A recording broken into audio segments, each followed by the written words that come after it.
Salah Pak Tri, salah Pak Luhut, Pak Hendro, Pak Agum. Ini abang-abang yang beri contoh, yang menanamkan kepada kita semangat itu. Landasan yang dibangun oleh pendahulu-pendahulu sebelum saya. Kita harus akui itu. Nggak mungkin kita membangun dalam 5 tahun, dalam 10 tahun. Tidak ada negara yang dibangun dalam 10 tahun. Tapi apa yang dilahirkan oleh presiden-presiden kita, dan tidak hanya presiden, membangun bangsa itu tidak hanya 1-2 orang. Jadi saudara-saudara, apa yang saya ingin sampaikan? Saya ingin sampaikan bahwa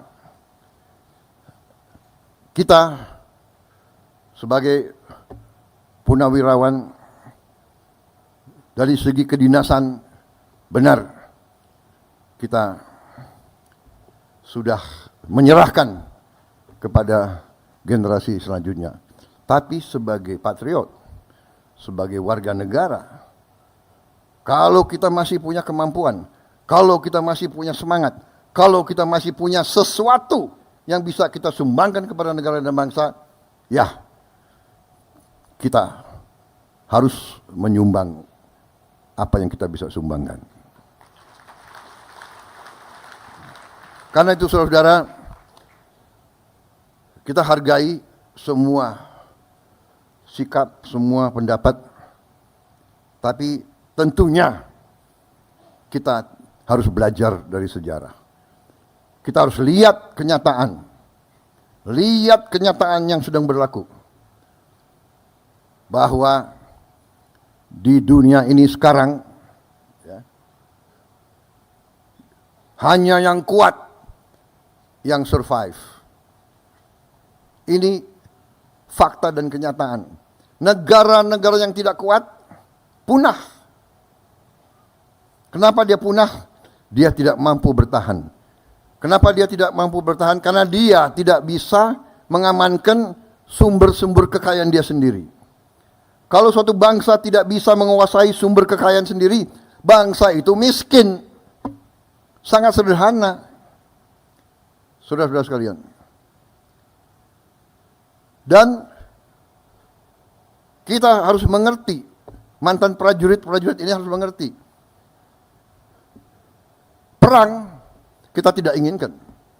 Perang dahsyat. Tapi kadang-kadang kita dipaksa untuk perang. Kita dipaksa. Kalau kita tidak berani ambil keputusan untuk perang, tidak kita merdeka. Karena Belanda tidak mau memberi kemerdekaan kepada kita. Sama sekarang. Kita lihat apa yang terjadi di dunia ini. Yang kuat akan memaksa yang lemah. Karena itu saudara-saudara, saya sampaikan di mana-mana, kita harus sadar bahwa Indonesia selalu akan diganggu dan sedang diganggu. Kita tidak mau ganggu bangsa lain, tapi bangsa lain mengganggu kita. Kenapa? Karena kita kaya. Kita punya nikel terbesar di dunia. Kita punya boksit ke-6 terbesar di dunia. Kelapa sawit kita terbesar di dunia. Jangan kita anggap enteng kelapa sawit. Kelapa sawit sekarang sudah menjadi komoditas kritis, strategis. Setiap saya kemana, negara-negara mana, mereka minta, yang mulia, tolong kelapa sawit Indonesia kalau bisa prioritas kepada kami. Mesir, Pakistan, India, bahkan Eropa. Ternyata dari kelapa sawit ada 65 atau 67 produk. Di antaranya kita bisa bikin BBM dari kelapa sawit. Negara kita sesungguhnya tidak perlu import BBM sama sekali dari manapun. Dan kita harus tahu, kita import BBM hampir 40 miliar dolar satu tahun. Padahal kita sebenarnya tidak perlu import. Dan saya dalam pemerintahan yang saya pimpin, saya bertekad bahwa Indonesia dalam 5 tahun akan datang harus swasembada BBM, harus swasembada energi. Dan nanti ada yang bertanya, apa bisa? Gitu. Harus bisa. Nah ini semangat yang ditanamkan oleh Angkatan 45, semangat tidak mengenal menyerah, harus bisa. Merdeka atau mati. Berdiri di atas kaki kita sendiri. Kita tidak mau jadi kacungnya bangsa lain.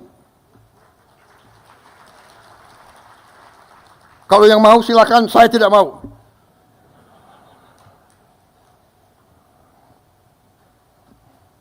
Ini salah pembina-pembina saya yang mendidik saya seperti ini. Salah Pak Tri, salah Pak Luhut, Pak Hendro, Pak Agum.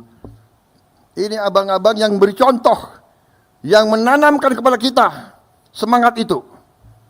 Jadi kalau Prabowo sekarang seperti ini, jangan salahkan Prabowo, salahkan Pak Tri, Pak Hendro, Pak Luhut, Pak Wiranto.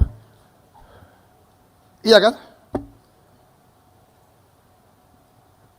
Loh ini bapak-bapak didik saya seperti ini, ya apa boleh buat. Saya tidak mau tunduk kepada bangsa manapun. Kekayaan Indonesia harus di tangan bangsa Indonesia. Dan Angkatan 45 telah memberi senjata pamungkas yang luar biasa, yaitu Undang-Undang Dasar 1945. Perlu saya tayangkan pasalnya? Baik, saya kira waktu sudah habis. Ya, sebelum saya diusir, saya tutup dengan satu slide. Saudara-saudara, salah satu program kita nanti. Jangan lupa subscribe ya.